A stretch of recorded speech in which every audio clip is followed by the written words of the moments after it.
하나님 저도 왔어요.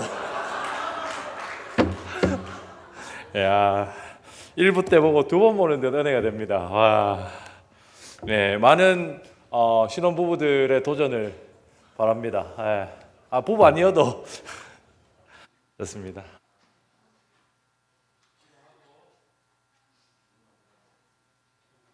네, 기도하고 우리 말씀 보도록 하겠습니다. 하나님 감사합니다.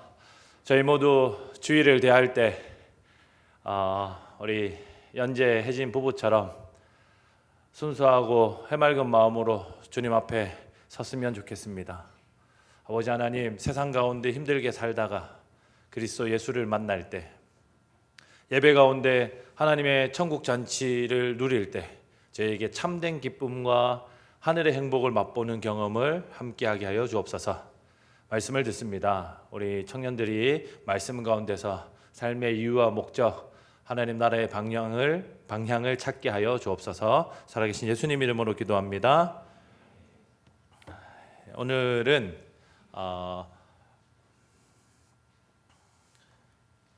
마태복음 20장 17절에서 28절 말씀으로 십자가의 길 섬김으로 다스리는 왕이라고 하는 제목으로 말씀을 전하려고 합니다. 마태복음 20장 17에서 28절 말씀을 저 한 절, 성도님들 한 절 교독하도록 하겠습니다.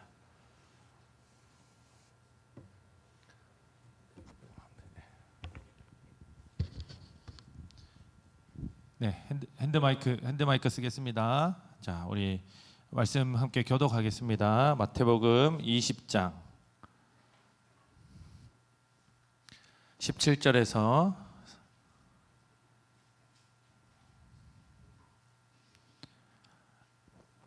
28절 말씀입니다. 혹시 화면에 안 나오면 제가 성경책을 찾을게요.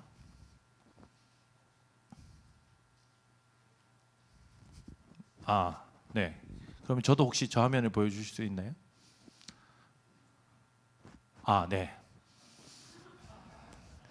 네, 저부터 한 절 읽겠습니다. 예수께서 예루살렘으로 올라가려 하실 때에 12 제자를 따로 데리시고 길에서 이르시되, 보라, 우리가 예루살렘으로 올라가노니 인자가 대제사장들과 서기관들에게 넘겨짐에 그들이 죽이기로 결의하고 이방인들에게 넘겨주어 그를 조롱하며 채찍질하며 십자가에 못 박게 할 것이나 제3일에 살아나리라.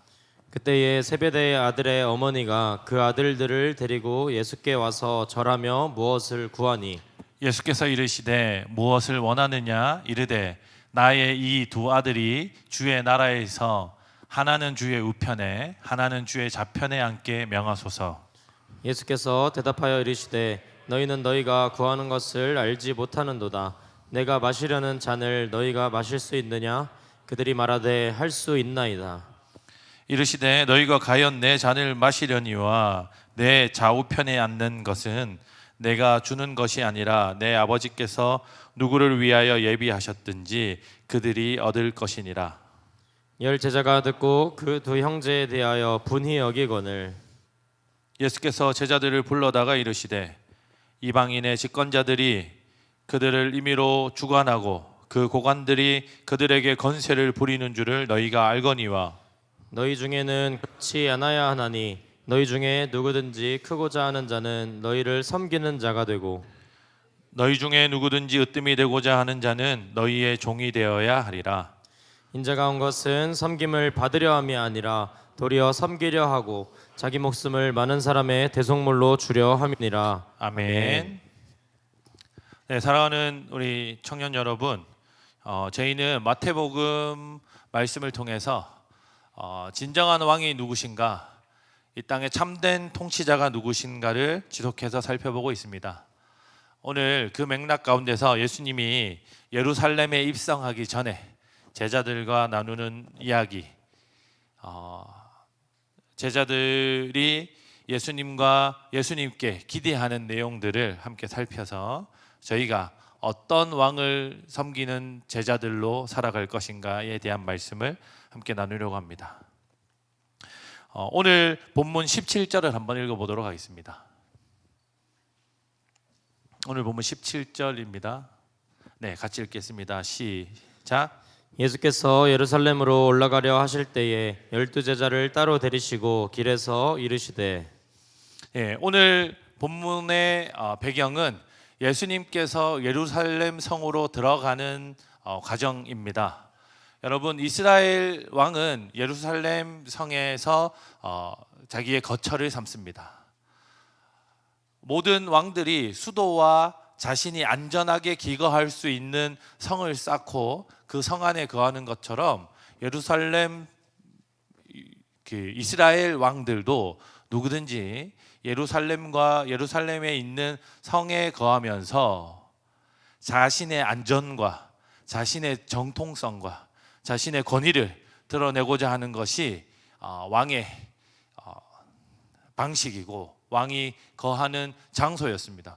그러므로 예수 그리스도께서 유대인의 왕, 이스라엘의 왕으로 오실 것을 기대했던 제자들은 옳거니 이제 드디어 우리가 기대했던 바대로 예수님께서 예루살렘으로 들어가셔서 왕권을 지시겠구나.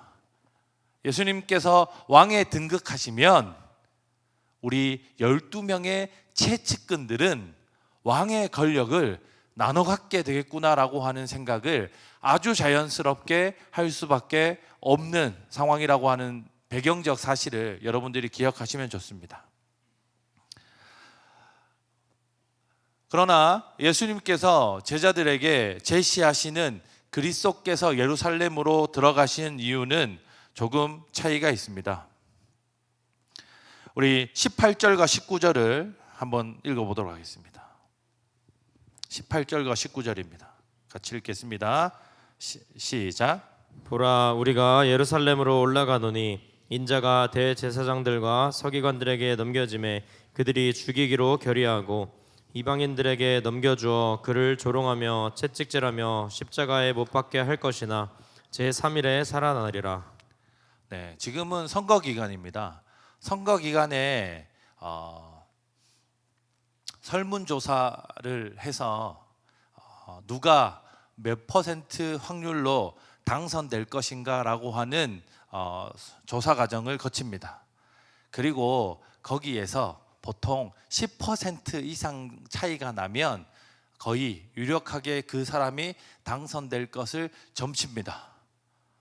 그리고 그 당선될 사람에게 그 사람이 가지게 될 권력과 그 사람의 직위에 따른 여러 이익들을 기대하는 사람들이 그 사람 주변에 많이 모이게 되고 그 사람과 함께 길을 가겠다라고 다짐하는 사람들이 더욱 많아집니다. 예수님께서 예루살렘으로 들어가시겠다고 할 때 제자들은 예수님이 그동안 이스라엘 전역을 다니시면서 일으키셨던 기적들을 하나하나 떠올렸을 겁니다. 예루살렘에 들어가서 그 기적들 중에 절반만이라도 예수님께서 행하시면 예루살렘의 모든 자들이 예수님을 이스라엘의 왕으로 인정할 것은 불을 보듯 뻔했습니다. 예수님이 이스라엘의 왕으로 서셨을 때 로마의 식민 지배를 당하고 있는 지금의 이 상황이 깨뜨려지고 독립하는 것은 물론이거니와 이스라엘이 전 세계를 호령하는 아주 강한 나라가 될 것이라고 하는 사실도 기대해 볼 수 있습니다.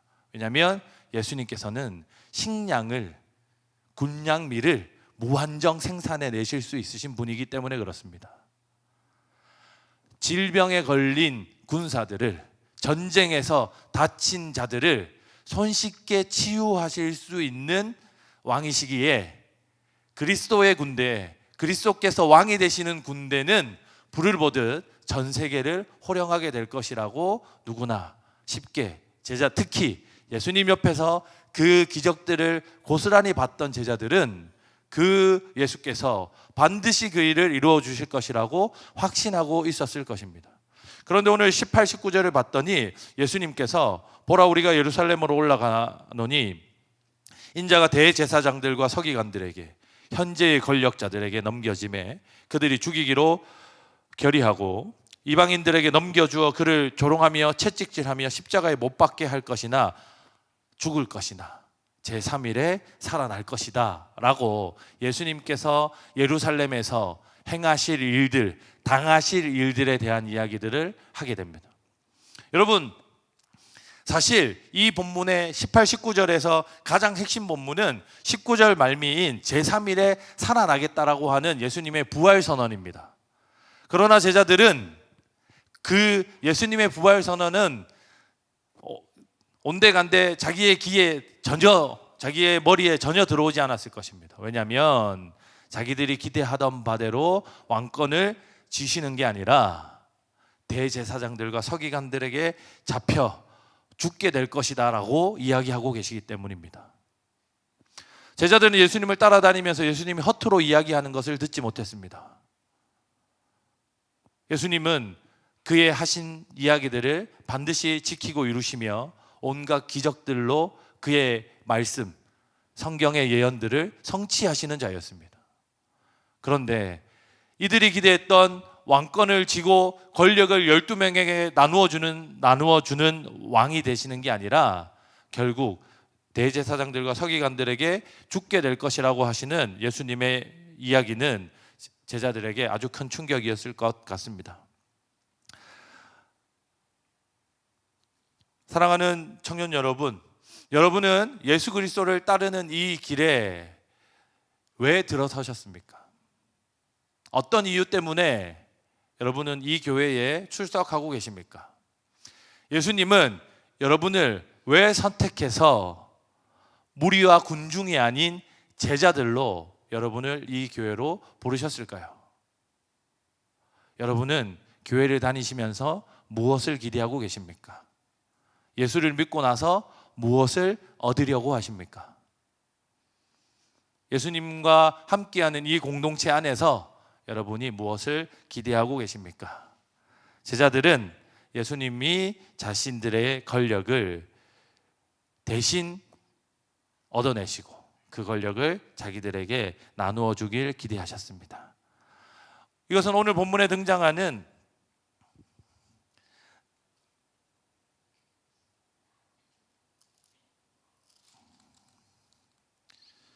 제자들뿐 아니라 우리 19장 27절을 보면 제자들 모두가 기대하고 있던 내용인 것 같습니다.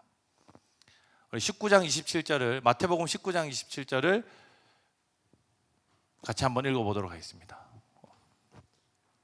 같이 읽어보겠습니다. 시작. 이에 베드로가 대답하여 이르되 보소서, 우리가 모든 것을 버리고 주를 따랐사온데 그런즉 우리가 무엇을 얻으리이까? 네, 예수님의 제자들의 대표격인 베드로조차도 예수님이 하나님의 나라를 이야기하실 때 뭐라고 예수님께 반문하냐면, 주님, 저희가 저희의 집과 저희의 재산과 부모들, 저희가 가졌던 모든 것을 버리고 예수님을 따랐는데 도대체 우리는 얼마나 더 멋진 것을, 얼마나 더 귀한 것을 우리가 얻을 수 있게 됩니까? 라고 19장에서 베드로가 질문합니다.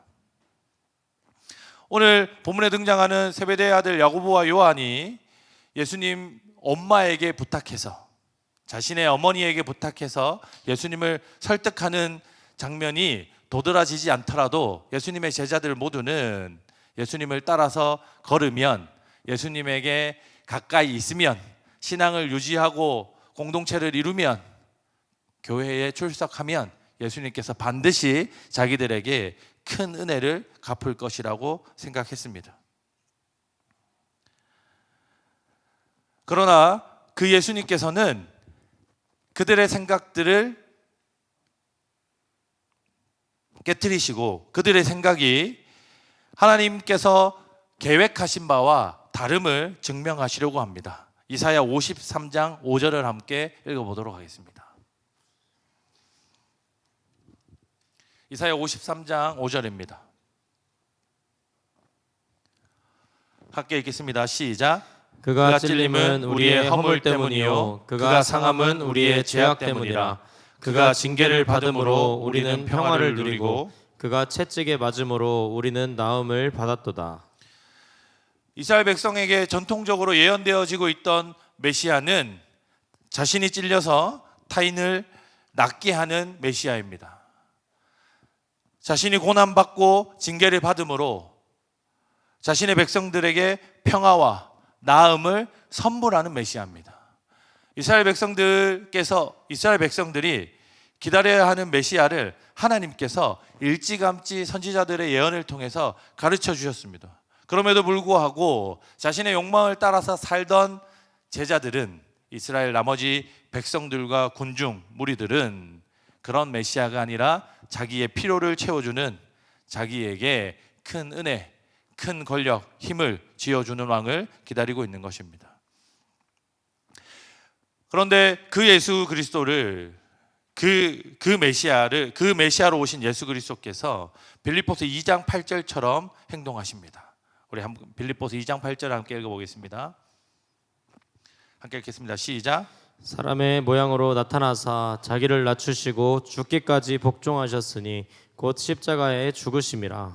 그리스도께서는 이 땅 가운데 하나님이 아니신 사람의 모양으로 오셨고, 그리고 사람의 모양으로 오신 이후에 하나님께서 이사야 선지자를 통해서 예언하셨던 그 길을 묵묵히 틀림없이 순서를 지켜가시면서 가고 계십니다. 그리고 그에 따라서 십자가에 죽으셨고 가장 비참한 자리에 놓이셨다가 부활하셔서 하나님의 부활의 영광을 입으셨습니다. 그런데 제자들은 그러한 그리스도와 함께 3년이라고 하는 세월을 보내고 있음에도 불구하고 예수께서 예언되었던 구약의 예언들과 예수께서 가르치셨던, 예수님의 자신들과 함께 지내면서 가르치셨던 삶의 교훈들을 다 잊고 살아갑니다. 세베대의 아들 야고보와 요한은 어머니를 통해서 자신이 예수님의 친척벌 되는 그 여인을 통해서 예수님을 설득하려고 합니다. 20절, 21절을 같이 읽어보겠습니다. 함께 읽겠습니다. 시작. 그때에 세베대의 아들의 어머니가 그 아들들을 데리고 예수께 와서 절하며 무엇을 구하니 예수께서 이르시되 무엇을 원하느냐 이르되 나의 이 두 아들을 주의 나라에서 하나는 주의 우편에 하나는 주의 좌편에 앉게 명하소서. 예, 그들은 2년 넘게 예수 그리스도를 따랐음에도 불구하고 예수께서 선언하신 회개하라 하나님의 나라가 가까이 왔다라고 하는 선언과 그리스도께서 이 땅에 이루시는 하나님의 나라에는 관심이 없어 보입니다. 그들은 어머니를 통해서라도 자신들의 능력으로는 베드로에게 밀리는 것 같고 자신들의 열심으로는 다른 제자들에게 부족한 것 같으니 그리스도 예수님과 친분이 있는, 친척 관계에 있는 자기의 어머니를 통해서라도 그 일을 반드시 이루겠다라고 하는 심산입니다. 그리고 그 어머니는 그 아들들의 요청에 의해서 예수님을 찾습니다. 이 세베대의 아들 야고보와 요한의 행동에 제자들은 심하게 분노합니다. 우리 24절 말씀 한번 읽어보겠습니다. 24절입니다. 시작. 열 제자가 듣고 그 두 형제에 대하여 분히 여기거늘. 이 제자들의 분함은 야고보와 요한이 하나님의 나라를 이해하지 못함에 있지 않습니다. 자신들이 노리고 있던 그 권력을, 자신들이 노리고 있던 그 힘을, 그 부를 저들 둘이 자신들의 친인척 관계를 통해서 얻어내려고 했다라고 하는 것에 그 분노의 원인이 있습니다. 그들은 아까 우리가 함께 19장 27절에 살펴보았듯이 일찌감치 예수 그리스도에게 큰 권력을 얻어내려고 하는 자들이었습니다. 내가 먼저 선수를 쳤어야 하는데 그 자리를 뺏겼구나 라고 하는 그 마음과 예수님이 혹시 그 어머니 야고보와 요한의 어머니의 그 부탁을 들어줘서 자신들이 얻으려고 했던 것이 그들에게 가면 어떻게 하나라고 하는 불안 가운데서 나온 분노임을 저희는 말씀을 조금만 살펴보면 알 수 있습니다. 그러나 예수님은 그들에게 뭐라고 강변하시냐면 너희가 얻을 자리는 너희가 추구해야 하는 자리는 십자가 옆에 두 자리, 십자가 옆에 내 옆에 함께 고난을 당하게 되는 자리라고 하는 것을 이야기하십니다. 우리 22절 같이 한번 읽어보겠습니다. 22절 읽겠습니다. 시작. 예수께서 대답하여 이르시되 너희는 너희가 구하는 것을 알지 못하는도다. 내가 마시려는 잔을 너희가 마실 수 있느냐? 그들이 말하되 할 수 있나이다. 예수 그리스도께서 자신을 따르는 길은 십자가 양옆에 죽음의 자리인 것을 가르치시면서 제자들에게 너희도 이 길을 갈 수 있겠느냐라고 묻습니다. 제자들은 자신들이 얻고 싶어하는 그 권력과 욕망에 사로잡혀 있기 때문에 예수님 양옆에서 십자가에 죽게 될 것이라고 하는 예언은 일말의 관심도 없이 그럼요, 우리는 예수님의 그 길을, 예수님께서 가시는 그 길을 저희도 따라갈 수 있습니다, 할 수 있습니다 라고 대답합니다. 예수님은 세속적 질서를 탐하는 제자들에게 경종을 울리십니다. 23절 말씀입니다. 같이 읽겠습니다. 시작. 너희가 과연 내 잔을 마시려니와 내 좌우편에 앉는 것은 내가 주는 것이 아니라 내 아버지께서 누구를 위하여 예비하셨든지 그들이 얻을 것이니라. 실제로 이 예수님의 십자가 옆에 두 자리는 두 강도가 차지하게 됩니다. 아이러니하게도 한 강도는 예수님과 함께 그리스도께서 죽으시고 부활하실 때 하나님의 나라에 함께 들어가게 되었고, 한 강도는 그렇지 않아 보입니다. 예수님께서는 그만큼 제자들이 가지고 있는 그리스도께서 나누어 주실 권력과 권위, 그 부와 명예는 이들이 생각하는 것과 전혀 다름을 다시 한번 선언하십니다. 왕의 백성이 걷게 될 길, 그리스도 예수라고 하는 왕을 따르는 자들이 경험하게 될 길은 종이 되어 섬기는 제자의 길인 것을 제자들에게 25절 이하를 통해서 가르치십니다. 우리 25절에서 28절 말씀을 같이 27절까지 읽어보겠습니다. 25절입니다. 시작. 예수께서 제자들을 불러다가 이르시되 이방인의 집권자들이 그들을 임의로 주관하고 그 고관들이 그들에게 권세를 부리는 줄을 너희가 알거니와 너희 중에는 그렇지 않아야 하나니 너희 중에 누구든지 크고자 하는 자는 너희를 섬기는 자가 되고 너희 중에 누구든지 으뜸이 되고자 하는 자는 너희의 종이 되어야 하리라. 유사 이래로 권력을 지녔던 자들이 백성들을 위해서 살았더라, 타인들을 위해서 자신의 권력을 사용했더라라고 하는 왕은 흔치 않습니다.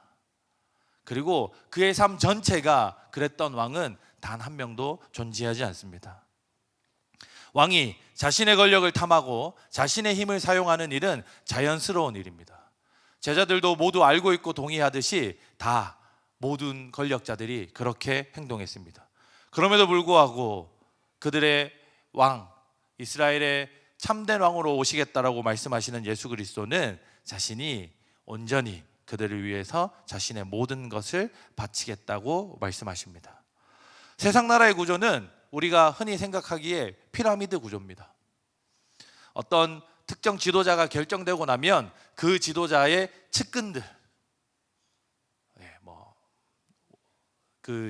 저희가 흔히 문고리 3인방이었다, 십상시였다, 이런 표현들을 써서 측근들을 표현하는데, 그 측근들이 그 권력자를 이렇게 호의, 그 권력자의 이야기를 받들고 그 권력자의 측근들이 다시 나머지 사람들에게 권력자의 생각을 전달하면서 그의 의중이라고 말하면서 그들을 다스리고 그들에게 필요를 얻어내는 것이 세상 나라의 방식입니다.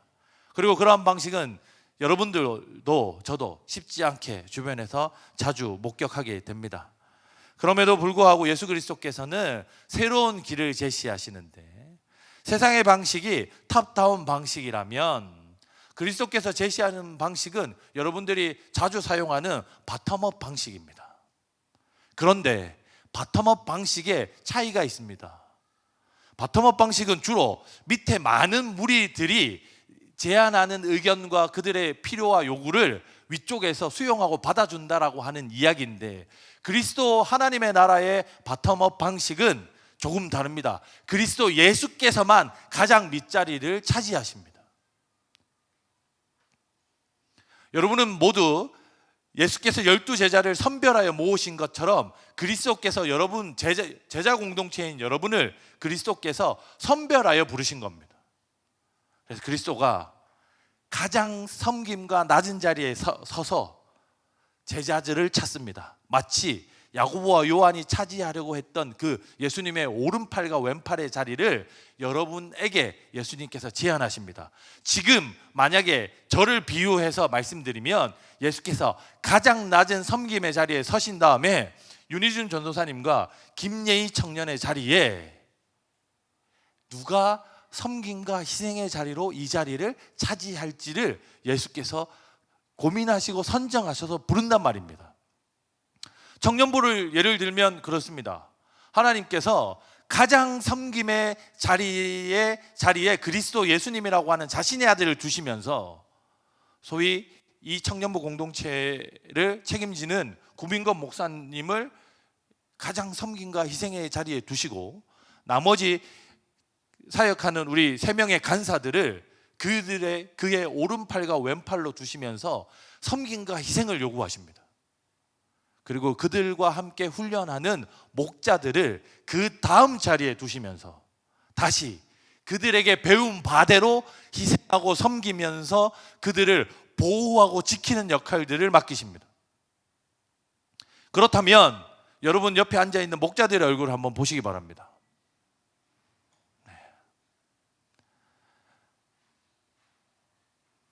야고보와 요한의 그 욕망이 보입니까? 내가 목자의 자리에서 저 간사들의 자리를 빼앗아서 구빈건 목사님의 마음에 들리라라고 하는 욕망에 일거리는 눈빛이 좀 있습니까?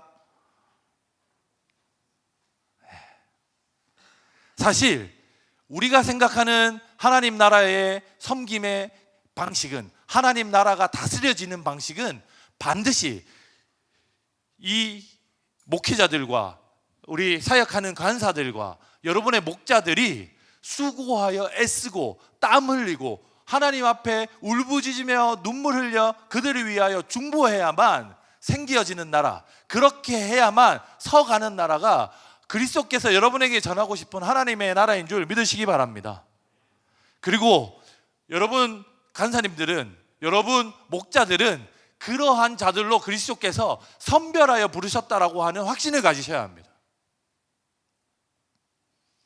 여러분이 목자를 하면서 여러분이 이 공동체의 리더들로 있으시면서 뭔가 얻고 뭔가 더 누리고 뭔가 다른 사람들보다 더 좋은 자리를 선점하려고 한다면 그것은 세베대의 아들 야고보와 요한이 했던 가장 큰 오산, 가장 큰 실패입니다.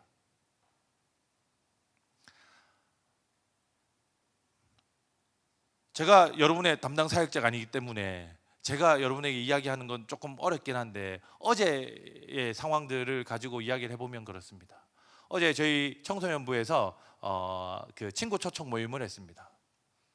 친구 초청 모임을 하는데 저랑 장진수 전도사님은 차량 운행을 하고 있었고 이동환 그리고 최지원 등 그 이병우 이런 중고등부 사역 팀원들은 자기들이 프로그램을 준비해서 프로그램을 교사들에게 설명하고 맡기고 있었고 교사들은 이 둘둘씩 나눠져서 각 부스를 운영하면서 친구 초청이 되어 온 친구들과 게임하고 그들 앞에서 말도 안 되는 개그 치면서 설득하고 설명하고 뭐 이런 시간들을 보냈습니다. 오늘 청소년부 애들이 그 여기 예배 들어오는 날이었거든요. 근데 제가 설교하는 날이라 1부 때 설교에 어차피 제 설교 들었기 때문에 안 와도 된다고 했습니다. 안 와도 된다고 했던 이유 중에 하나는 저희 청소년들이 생각보다 쉽지 않은 놈들이라고 하는 이야기를 이 설교에서 하려고 생각보다 쉽지 않은 놈들입니다. 서하원 너도 작년에 그랬으면서 여기 와가지고 고개 끄덕끄덕하면서 그런데 목자들이 청소년부 교사들이 저 청소년들을 붙들고 아지트에서 자기들 쌈짓돈 꺼내서 음료수 사줘가면서 행복 모임 하고, 그들에게 자기가 만난 하나님을 가르치려고 어떻게든 말 걸고 질문하는데 아무도 대답은 안 하고, 어제 성혜진 선생님한테 그 중학교 여자애들이 저희는 연애 초등학교 5학년부터 7번 해봤는데 선생님도 연애하죠 이렇게. 성혜진 청소년부 간사님 한 번도 연애를 못해. 한 번도 안 했는데 자발적 선택이니까. 예. 자기의 연애 시간을 다 고스란히 포기하고 청소년들의 그 영혼의 회복과 하나님 나라를 위해서 자기 모든 것을 들여서 사역하고 있는 저 간사님들에게 그놈들이, 여러분, 제가 여러분이 졸려하는 것 같아서 농담 삼아 하는 말이지만 실제로 우리 혜진 간사님이나 몇몇 제 청년들은 저의 가장 좋은 팔로우들입니다. 제가 처음에 맡아서 사역했던 그 반찬 봉사팀, 그룹홈 팀, 그리고 청소년부 사역, 아지트 뭐 이런 사역들을 제 혼자서 다 감당할 수 없을 때마다 그들이 자신의 삶을 갈아서 그 섬김과 그 봉사들, 그 수고들을 기쁜 마음으로 감당했던 친구들입니다. 그렇게 했기 때문에 사실은 저희 청소년부 친구들이 말도 안 되는 시대를 살아가는 그 청소년적 사고를 버리고 토요일에는 반찬 봉사를 가는, 친구 초청을 해서 주말에 여기 와서 복음을 전하려고 애쓰는, 그리고 다음 주부터 청소년부 제자훈련을 하는데 청소년부 제자훈련에 너도 나도 지원하려고 지금 그 제 주머니에 있는 그 카톡이 징징 울리고 있는데, 제가 선착순 10명이라고 그 엄청 수고스럽게 제자훈련 할 건데 가끔 치킨도 사주겠다 이렇게 유혹을 했거든요. 그랬더니 저도 해도 되나요? 저도 해도 되나요? 이런 질문들이 막 오고 있습니다. 그런데 그런 가정들은 그냥 만들어지는 게 아니라 애써 하나님의 나라를 설명하고 설득하려고 했던 하나님께서 저라고 하는 사람을 사역자로 부르셔서 그 자리에 두시고, 저가 설득하는 이 청소년부 목자들, 사역팀들, 그리고 동력하는 동력자들에게 그 마음을 전달하시면서 그들이 따라올 수 있는 길을 여시는 거란 말입니다.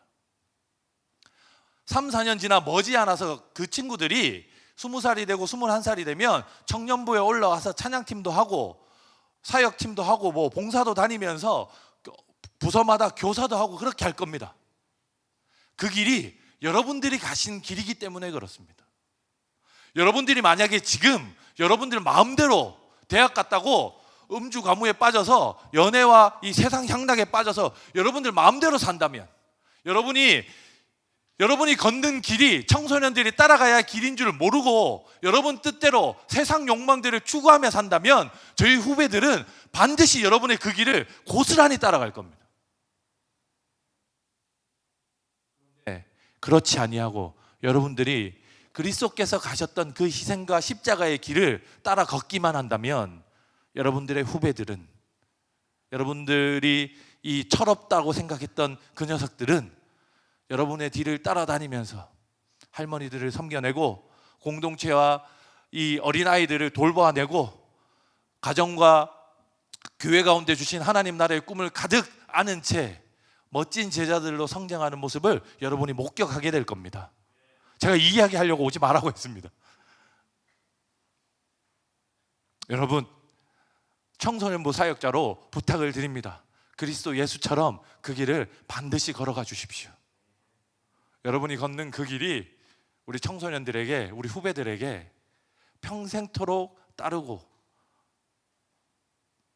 여러분들과 함께 걷고 싶어 그 간절한 마음으로 사역하는 그런 과정들을 여러분이 함께 경험하고 나누어 주시기를 부탁을 드립니다.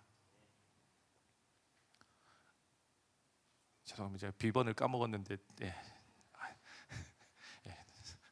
열렸네요. 제자들의 삶은 종이 되고 섬기는 삶이어야만 합니다. 요한복음 13장 15절을 한번 읽어보도록 하겠습니다. 요한복음 13장 15절 같이 읽겠습니다. 시작. 내가 너희에게 행한 것 같이 너희도 행하게 하려 하여 본을 보였노라. 그리스도는 이를 위해서 3년이라고 하는 시간 동안 본을 보이시면서 제자들과 함께 하셨습니다. 목자 여러분, 말 안 듣는 목장원들 설득해서 자주 시간을 보내시기 바랍니다. 간사님들, 여러분들의 집에서 그리고 여러분들이 직접 찾아가서 여러분들의 이 맡은 학생들과 청년들과 시간들을 많이 보내시기 바랍니다. 그러면서 그들 위에 군림하는 것이 아니라 그들을 사랑으로 설득하고 하나님의 나라를 설명하고 희생하고 섬기는 그 삶이 여러분들 바로 뒤에서, 여러분들 바로 곁에서 하나님의 나라를 말하고 살아내고 있는 여러분의 제자들을, 여러분의 동역자들을 만나게 되는 길이 될 것입니다. 그렇게 사시는 우리 간사님들과 목자들 되기를 예수 그리스도 이름으로 축복합니다. 저희에겐 그런 꿈이 있습니다. 그리스도를 따라 걸었을 때 그리스도의 장성한 분량만큼 성장해가는 그 후배들과 그 자기의 목장원들을 보는 기쁨들이 여러분에게 반드시 있을 것입니다. 갈라디아서 5장 1절을 같이 읽어보겠습니다. 그리스도께서 시작. 그리스도께서 우리를 자유롭게 하려고 자유를 주셨으니 그러므로 굳건하게 서서 다시는 종의 멍에를 매지 말라. 5장 13절입니다. 시작. 형제들아 너희가 자유를 위하여 부르심을 입었으나 그러나 그 자유로 육체의 기회를 삼지 말고 오직 사랑으로 서로 종노릇 하라. 그런데 그리스도께서는 그들을 강제로 엮으시고 그들의 약점을 잡으시고 그들에게 그러한 삶을 요구하시는 분이 아니라고 하는 사실을 여러분들 성경을 통해서 발견했으면 좋겠습니다. 간혹 내가 이렇게 살지 않으면 하나님께서 내게 벌 주실 것 같아서, 내가 이 공동체를 떠나면 하나님이 나에게 신앙을 뺏어 가시든지 내 직업 취업이 안 되게 하시든지 내 성적이 안 좋게 하시든지 하나님이 벌하실 것 같아서 그리스도를 따라 걸으려고 하는 학생들을 종종 만나게 됩니다. 그런데 사랑하는 청년 여러분, 우리 하나님이 그렇게 치졸하고 옹졸한 분이 아니시라고 하는 사실을 기억하시기 바랍니다.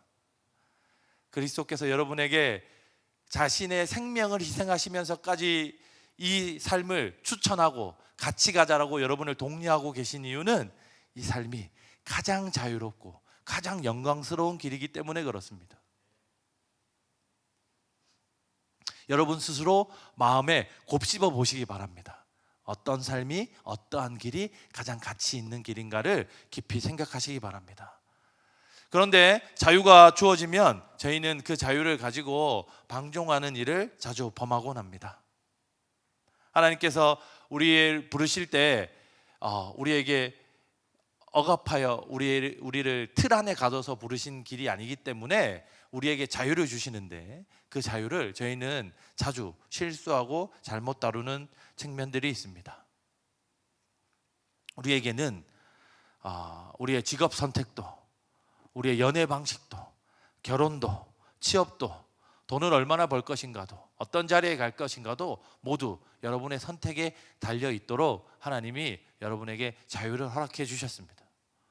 물론 목자들과 간사님들은 그 자유가 없는 듯이 여러분을 쪼아대고 있지만 하나님은 여러분 스스로 선택하기를 기대하시고 여러분 스스로 그 가치를 발견하기를 기다리고 계십니다. 억지로 하는 순종을 주께서 기뻐하시지 않습니다. 하나님 나라를 여러분 스스로 깊이 고민하시면서 그리스도께서 가신 그 길을 기쁘게 자발적으로 따라 걷는 여러분과 제가 되기를 바랍니다. 어제 결혼식장에 제가 이제 기도를 하려고 아침에 샤워를 하고 거울을 보는데 얼굴이 시커멓더라고요. 그래서 그 몇 년 전에 저희 청소년부 친구들이 선물해 준 그 선크림, 한 5년쯤 된 것 같은데 그 선크림을 이렇게 짜가지고 얼굴에 발랐습니다. 근데 교회에 왔는데 저한테 한 17명 정도는 목사님 얼굴 뭐예요? 왜 가습기 화장을 하고 있습니까? 호텔에서. 목사님은 29호 정도 발라야 되는데 왜 17호 발라가지고, 무슨 말인지 남자들 못 알아듣죠? 네, 뭐 이렇게 화장품마다 톤이 있나 봅니다. 시커먼 놈들은 흰 걸 바르면 잿빛이 되는데 왜 당신 얼굴 잿빛이냐 이렇게 얘기하던 친구도 있었습니다. 저는 그 머리를 제가 자릅니다.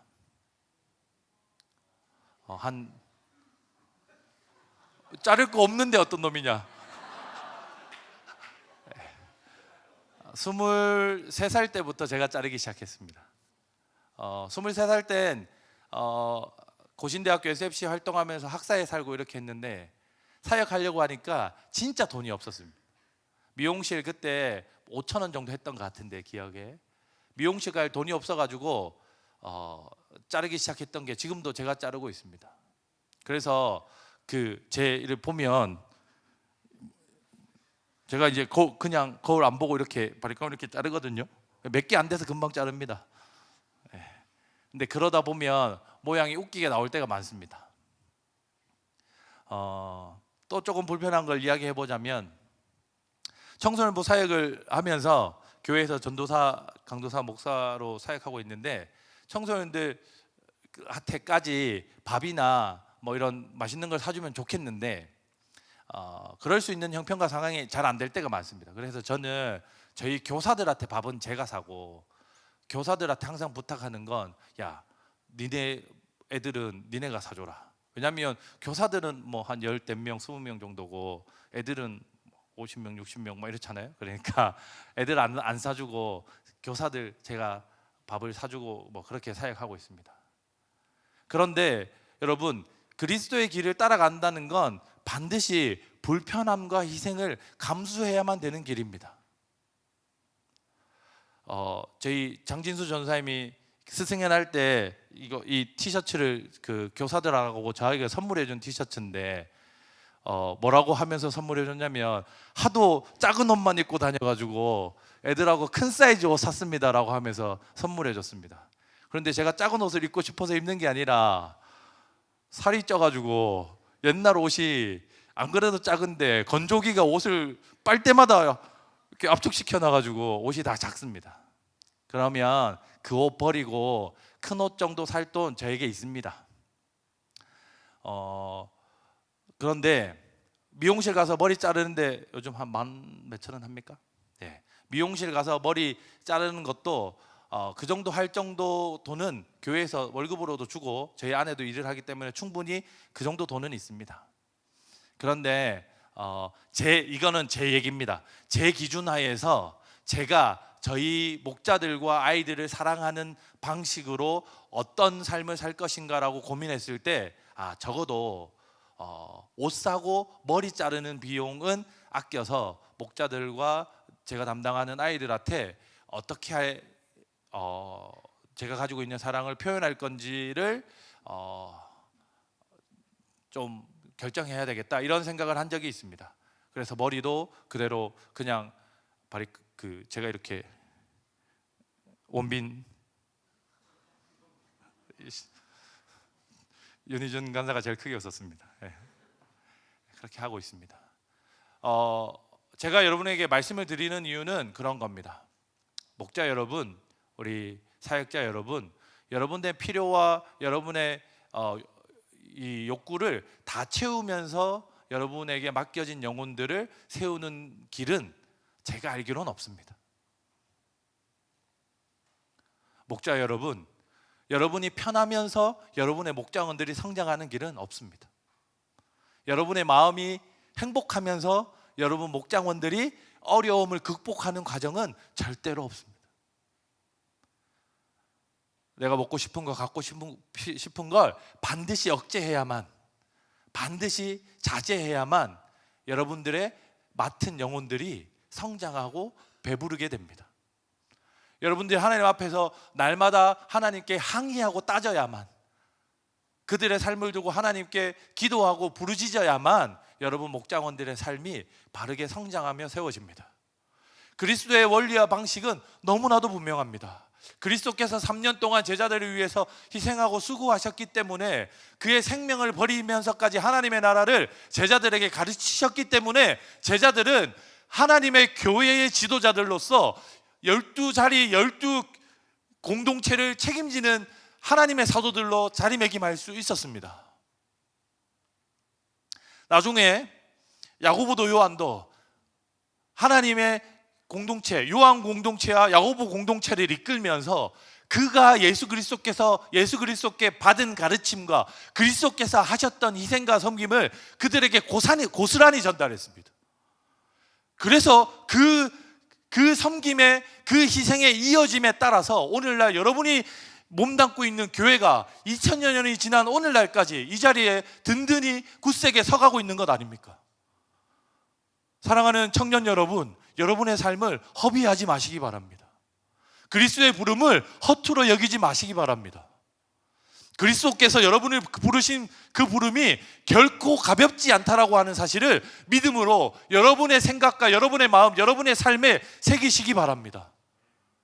그렇게 할 때 여러분도 누군가를 섬기는 자리, 그리스도께서 피라미드 가장 하층에 있는 여러분 그 구조물 위에서, 그 하나님의 나라 위에서, 여러분 어깨 위에, 여러분 가슴 위에 여러분의 학생들을, 여러분의 운동원들을, 여러분의 자녀들을 쌓고 그 자녀들이 하나님의 나라 안에서 기쁨으로, 여러분의 목장원들이 하나님의 나라를 충만하게 누리는 그 경험들을 여러분도 모두 하실 수 있게 될 것입니다. 적어도 저희는 그렇게 삽시다. 세상에 다른 사람들이 하나님을 믿어서 적당한 공동체성, 어떤 그 만족감과 적당한 친구들, 적당한 커뮤니티를 확보하려고 하는 그런 일반적인 모임으로서 생각하는 청년 공동체 말고 진짜 제자 공동체로 삽시다. 여러분이 그리스도께서 부르신 그 제자의 삶을 힘써 살아갈 때 여러분의 제자들이, 하나님께서 여러분에게 맡기신 영혼들이 그리스도처럼 성장하는 기쁨을 함께 맛보게 되시기를 예수 그리스도의 이름으로 축복하며 부탁합니다. 우리 같이 찬양하며 기도하겠습니다.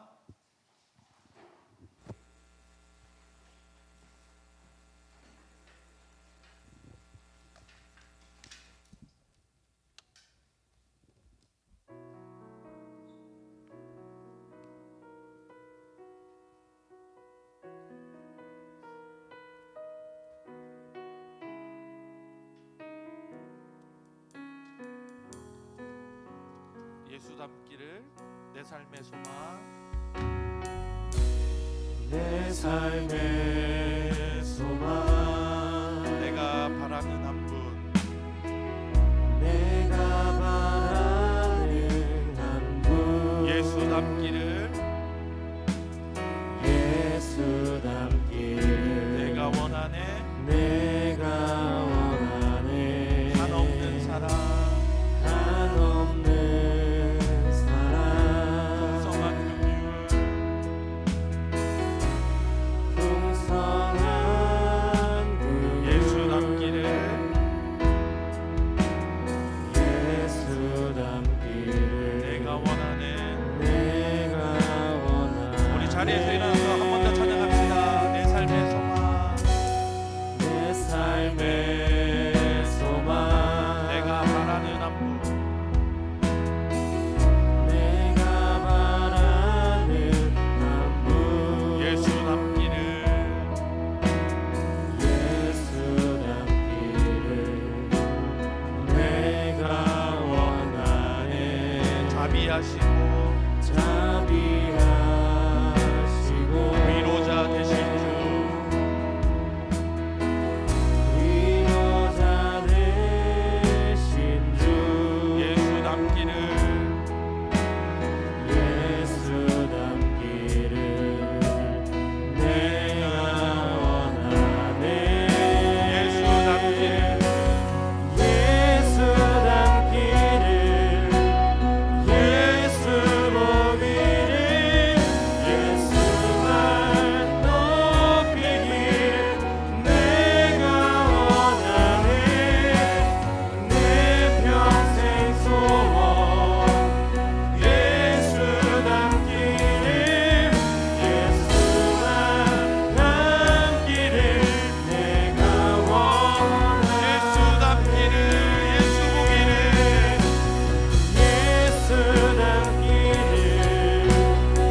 사랑하는 청년 여러분, 우리 들은 말씀을 기억하며 함께 기도하기를 바랍니다. 저희는 야고보와 요한 같은 자들을 너무 쉽게 욕하며 규정하며 삽니다. 그리스도를 따라 사는 것 같지 않은 사람들을 너무 쉽게 평가하며 삽니다. 그런데 그들의 삶은 영락없이 제 마음과 제 뜻과 제 생각을 닮아 있습니다. 그래서 우리 이 시간 함께 기도할 때 우리의 부족함을 하나님 앞에 인정하며 기도합시다. 그럼에도 불구하고 그리스도께서, 그 예수께서 여러분이 그리스도를 닮기를 원하는 마음을 가지고 걸을 때마다 여러분 한 발 앞서 걸으시는 선하신 분이신 줄 믿으시기 바랍니다. 내 한 걸음 앞서서, 나보다 조금 앞서서 나를 잡고 내 손을 잡고 여러분을 그리스도의 길로 초청하시는 분이신 줄을 믿으시기 바랍니다. 우리 시간 함께 기도할 때 주여 우리가 그리스도의 제자가 되게 하여 주옵소서. 그리스도께서 가셨던 이 생과 섬김을 우리도 가게 하여 주옵소서. 예수처럼 걸을 때에 우리에게도 제자가 생기게 하여 주옵소서. 나를 보고 내 제자들이, 내 목자분들이 하나님의 나라를 경험하게 하여 주옵소서. 그들의 인생이 그리스도 예수께 붙잡히게 하여 주옵소서. 우리 주여 한번 외치시고 통성으로 기도하겠습니다. 주여,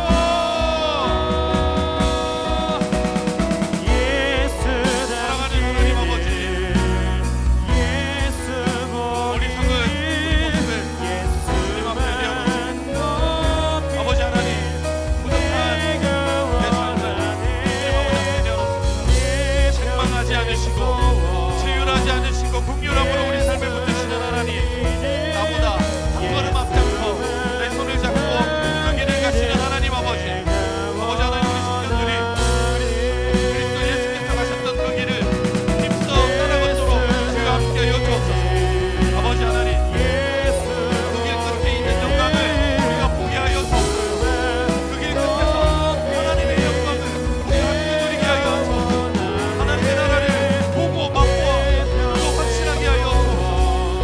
하나님, 그 나라가 우리들 곁에 있게 하여 주옵소서. 우리 청년들이 마다하지 않고 걸어가는 자들 모두 되게 하여 주옵소서. 사랑하는 하나님, 예수께서 3년 동안이나 제자들 곁에서 하나님의 나라를 말하고 가르치시고 보여주시고 증명하여 주셨던 것처럼 오늘날 우리 삶 가운데서도 예수께서 우리 한 걸음 앞서 우리의 손을 잡고 우리가 걸어가야 할 방향과 길을 제시하여 주시는 은혜를 감사를 드립니다. 우리 청년들을 지도하는 간사들과 사역자들과 우리 교회의 목회자들을 따라 하나님의 나라를 발견하는 은혜를 허락하여 주옵소서. 그 길을 기쁨으로 자발적으로 함께 걷게 하여 주옵소서. 그 길을 걸을 때 하나님의 나라를 경험하며 하나님의 나라가 우리 청년들의 삶 가운데 가득히 넘쳐흐르게 하여 주옵소서.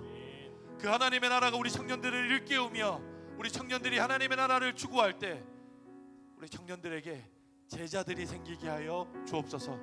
우리 청년들에게 동역자들이 생기게 하여 주옵소서. 그 길을 감사함과 기쁨으로 영광으로 그 길을 함께 걷게 하여 주옵소서. 모든 걸 주님께 맡기며 살아계신 예수님 이름으로 기도합니다. 강복 선언하겠습니다. 주 예수 그리스도의 은혜와 하나님 아버지의 사랑과 성령 하나님의 하나 되게 하시는 교제의 역사가 그리스도 예수를 따라 걷기를 원하는 이 자리에 모인 모든 청년들과 그들의 삶 위에 지금부터 영원까지 함께 있을지어다. 아멘.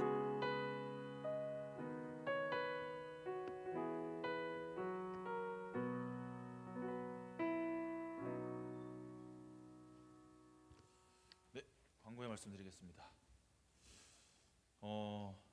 12주간 행복 모임 잘하셨죠? 행복 모임 이제 안 하신 분들은 몰랐겠지만 이번 주에 끝났습니다. 그래서 앞으로도 계속 삶으로 복음을 전하는 저희 공동체 되었으면 좋겠습니다. 오늘 저녁 7시에 그 책갈피 사장이 주관하는 풋살 대회가 대구대에서 있습니다. 안전하도록 싸울까 봐요. 안전하도록 기도해 주시면 감사하겠습니다. 또 이번 주 토요일에 6월 6일에 대조 FC에서 주관하는 저희 교회 또 풋살 대회가 있습니다. 또 많이 기도해 주시고, 또 대조 FC 풋살 대회는 찬조도 받는다고 하니까 어른들만 찬조한다 생각하지 마시고 여러분들도 작은 금액을 찬조해 주시면 또 감사하겠습니다. 그리고 그 다음 날 6월 7일 다음 주 주일이죠. 다음 주 주일은 레인보우 콘서트가 있습니다. 오후 3시에 파페라 가수 그룹이 와서 또 공연을 한다고 하니까 또 친구분들 초대하셔서 레인보우 콘서트 함께 했으면 좋겠습니다. 주차 안내는 주중에 그 평일 기도에 오실 때도 항상 주차는 그 주차장에 하고 걸어오시면 되겠습니다. 또 오늘도 마찬가지인데요. 그 항상 보면 저희가 교회를 타고 교회 차로 운행을 할 때 주차장에서 타야 하는데 차를 여기까지 가져와서 여기 그 길 바로 앞에서 타려고 그 운전자가 좋은 마음으로 태워주려고 하는 건 알겠는데 이제 아이들이 자전거도 타고 다니고 하니까 위험하니까 항상 주차도 그리고 차를 타는 것도 주차장에서 해주시면 되겠습니다. 그리고 오늘 제자훈련은 양육반은 수업을 그대로 하고요. 제자반은 목사님께서 어디 가셔가지고 휴강한다고 합니다. 그리고 유스 카페는 이름이 놀다 가게로 확정되었다고 합니다. 지난주에 투표하신 결과로 놀다 가게 되도록 했다고 합니다. 임평강 목사님께서 놀다 가게로 이렇게 보내주신 분들에게는 선물도 주시고 또 응모하신 모든 분들에게 또 소정의 선물을 주신다고 하니까 기대하시면 좋겠습니다. 나가시면서 도서 선물이 있습니다. 도서 선물 저희 와천에서 사역하셨던 이훈현 목사님께서 저희 교회 감사하다고 이번에 울릉도에 있는 교회로 이동해 가시면서 저희 교회의 필독서로 이번에 300권 정도 책을 선물해 주셨습니다. 제가 6월 필독서로 선정할 텐데 특별히 제가 보니까 대학생 여러분들이 꼭 다 읽으셨으면 좋겠습니다. 어차피 나눠드리는 건데 꼭 다 받아가시는 김에 꼭 읽어보셨으면 좋겠습니다. 가실 때 저기 그 입구에 가시면 있습니다. 2층 로비 가시는 길에 받아가시면 좋겠습니다. 오늘 오병이어는 김성민, 강예림 가정에서 믿음 안에서 새롭게 시작하는 가정과 함께 하신 감사하다고 오병이어였습니다. 감사하다고 박수 해주시면 좋겠습니다. 그 외에 광고들은 주보 참고해 주시면 좋겠고요. 오늘 오랜만에 보는 얼굴들이 좀 있는데 아까 보니까 준혁이 휴가 나고 김준혁 휴가 나는데 잠시 일어나 주시죠. 그리고 보니까 예지가 있었는데 나갔네요. 안 보이네요. 그 다음에 류아민 임관하고 또 잠깐 임관하고 휴가 나와가지고 일어나 주시죠.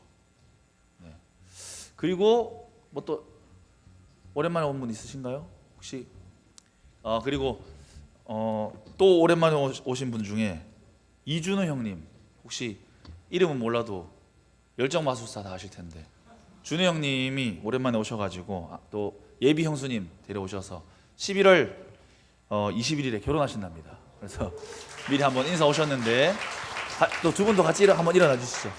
두 분도 같이 한번. 정지광 맞아. 휴가 나왔습니다. 일어나 주시죠. 그 외에 혹시 뭐 생일자 있으셨나요? 생일? 지난 주 중에? 강민이 생일 일어나 주시죠. 또 민주. 민주 일어나 주시죠.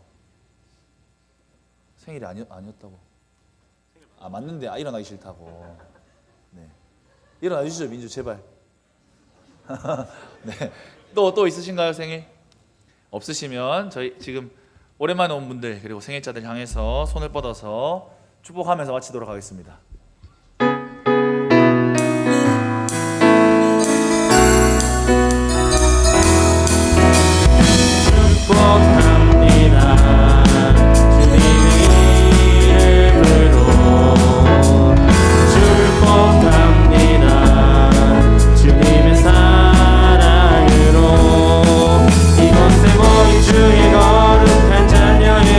주님의 이쁨과 주님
감사합니다.